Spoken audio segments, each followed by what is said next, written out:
In most sports, scores are calculated based on how many goals you make, but the TagX scoring methodology focuses more on where you score instead of how many times you score. With this method, teams will have to think more strategically about where they score points in order to win the game, because different scoring areas are allocated different points, and there are even ways to achieve bonus points too. But before we get into all that, let's dive into some basic definitions to give you an idea of how scoring will work within a TagX Open Series event.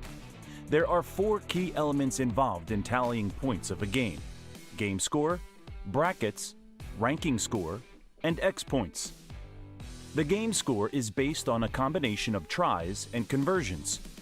Tries are achieved when a player holding the ball touches the ball to the ground over the opposing team's try line. Tries are valued at 1 point for a male or female try in a male or female-only game and 2 points for a female try in co-ed games. Conversions involve a player kicking the ball towards a goal to try and convert the try into more points. Conversions are valued at 1 point for both males and females in all divisions. Add both of these elements together and you've got your game score. Once the game score is calculated, we'll be able to see the margin between the two teams and compare it to other teams within the competition.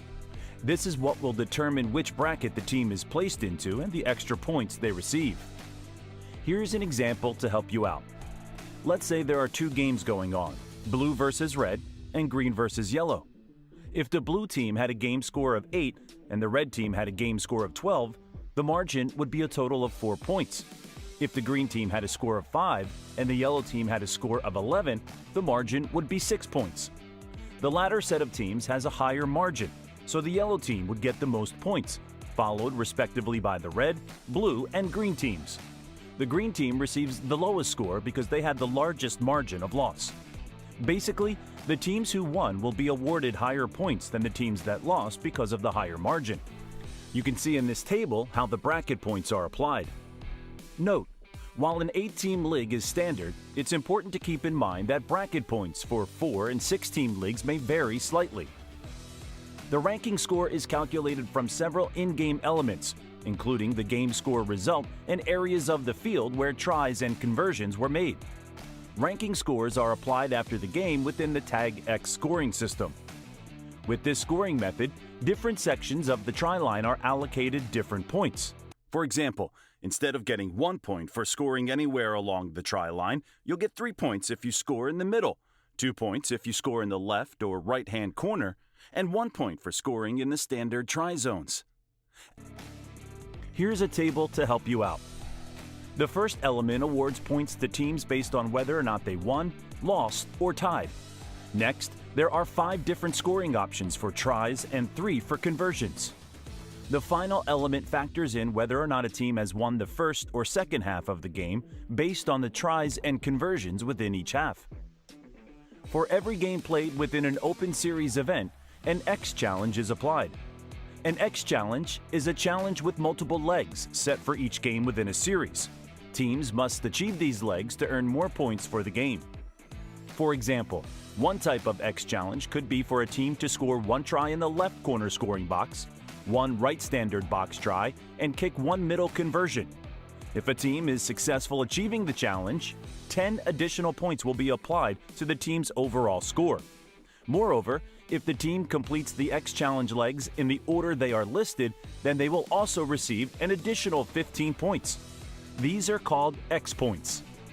If the team doesn't complete the challenge legs in order, but still completes the challenge, then they only receive the 10 additional points. In addition, if the team attempting to take on the challenge doesn't hit the number specified, they'll lose the points. For example, if they score 2 tries in the left corner scoring box instead of 1, they don't get any bonuses. This includes both the 10 points for the challenge and 15 points for the challenge legs. Here's a little example so we can see how this works in action. Let's take a look at the Badgers and Hawks playing out of the Austin competition in the USA. Based on the number of tries and conversions each team made, the Badgers have a higher game score than the Hawks. An important note, the game score does not count towards the overall score. It's only used to identify who wins the game and to calculate what the margin for the game is. Next, we add in the bracket score, which is not favorable to the Hawks due to the margin within the competition they play in. Badgers gain 8 points and the Hawks only 4. The ranking scores for each team. Points for a win, draw, or loss. Badgers won, so they got more points. With points for tries, we can see the number of tries in each scoring box and then the value of each of these tries depending on where a team scored. We also have the number of conversions a team has accumulated, plus the values associated with these conversions. Lastly, we have whether a team wins the first and second half. In this case, the Badgers win both, so they get all the points. As you can see, the Hawks will be awarded more points than the Badgers based on where and how they scored points. Now, let's move on to X points. In the case of the Badgers versus Hawks, the X challenge that was applied was 1 middle box try and 1 left corner conversion, which both teams achieved. However, Hawks also completed the legs in order, meaning both teams received the 10 additional points for completing the X challenge, but the Hawks also received the 15 additional points for completing the legs in order. Based on all the key elements, even though the Hawks lost the game, they narrowly edge out the Badgers due to the ranking score and X challenge legs. As you can see, where and how you score points really matters. In the world leaderboard example shown, we can see each of the elements spoken about earlier: bracket points, ranking score, X points, and finally, our overall score for the team within the specific league. The overall score will then give the team a world ranking. Rankings will fluctuate after each game is played and will continue to do so until the last game of the series. This will then show an Open Series champion for a series, and ultimately, the yearly winner.